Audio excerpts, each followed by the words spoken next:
নাতি হাসান হোসেনের জন্য আমি কান্দি না।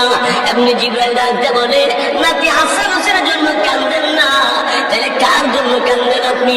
নবীজি তখন ডাকতে বললেন, জিবরাইল আমি কান্দি আমার গুনাহগার উম্মতের লাগি,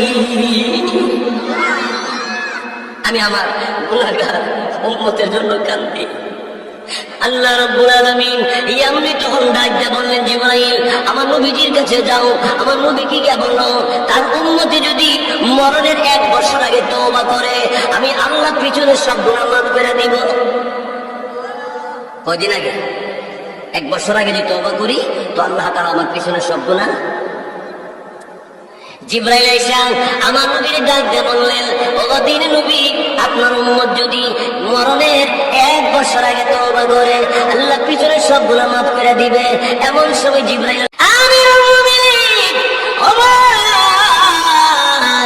ফারুক রাদিয়াল্লাহু তাআলা তিনি আল্লাহ নবী বিশ্ব নবীর সামনে দাঁড়াইলেন, আস্তে করে বসে গেলেন, কালিমা পড়ে মুসলমান হয়ে গেলেন।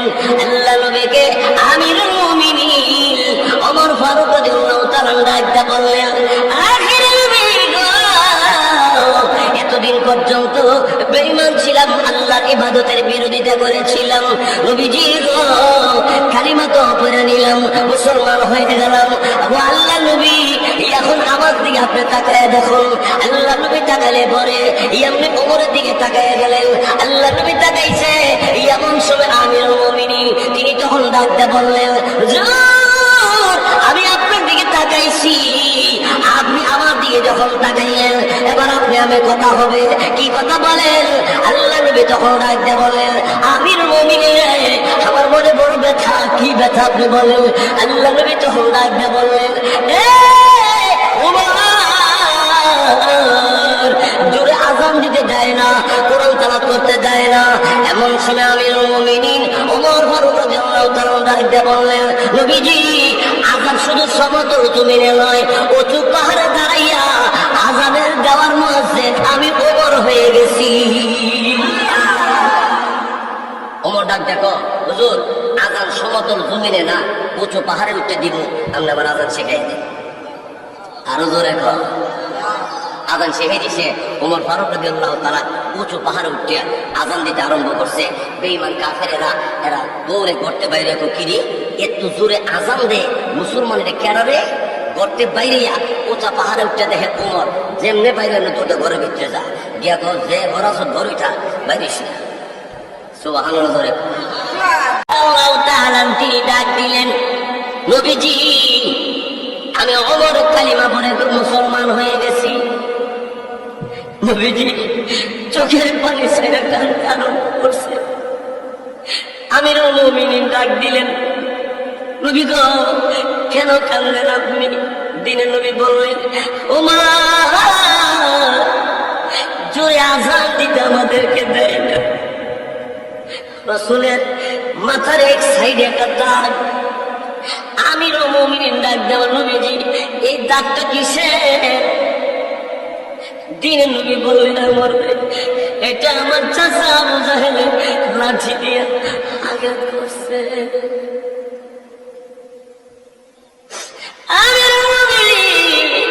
আমার ডাক দিয়ে বলে, নবী গো আজকে থেকে ফুলের টুহি দিব আপনাকে, আঙ্গুলে মাথা লাগাইব, এমন কোন পালোয়ান এই মক্কা মদিনা দেখি না।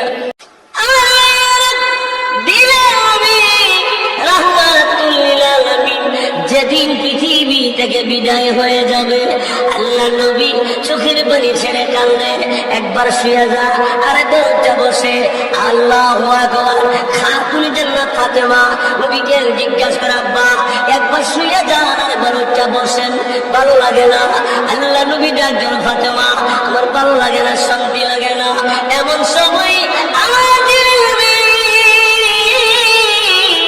রাহমাতুল্লিল আলামিন চোখের পানি ছেড়ে কান্দে। আল্লাহ রাব্বুল আলামিনের দরবারে লক্ষ লক্ষ কোটি কোটি রহমতের ফেরেশতারা ডাকতে বলে, প্রভু গো তোমার বন্ধুরে আর কত কাঁদাইবা? উহুদের ময়দানে আল্লাহ রাব্বুল আলামিন তোমার বন্ধু দাঁত মুবারক শহীদ করে দিয়েছে। তাইফের জমিনে বেঈমান কাফেররা পাথর মারতে মারতে রক্তাক্ত করে দিয়েছে। তোমার নবী পৃথিবী থেকে বিদায় হয়ে আসবে, এখনো কান্দে উম্মতি উম্মতি বলে। আল্লাহ রাব্বুল আলামিন জিবরাইলকে ডাক দিয়ে বলে, জিবরাইল রে, আমার নবীর কাছে যাও। আমার নবীর কাছে গিয়ে আমার নবী কেন কান্দে? দিনের নবী রাহমাতুল আলামিন কিছুই বলে না। এমনি জিবরাইল ফেরেশতা তখন ডাক দিয়ে বললেন,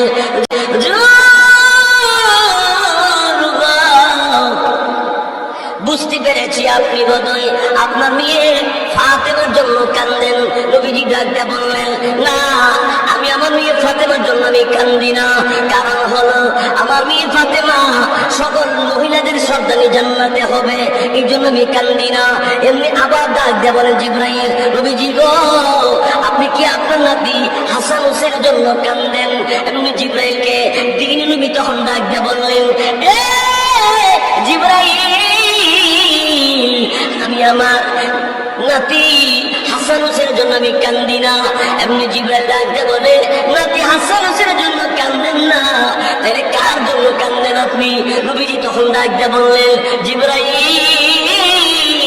আমি কান্দি আমার গুনাহগার উম্মতের লাগি।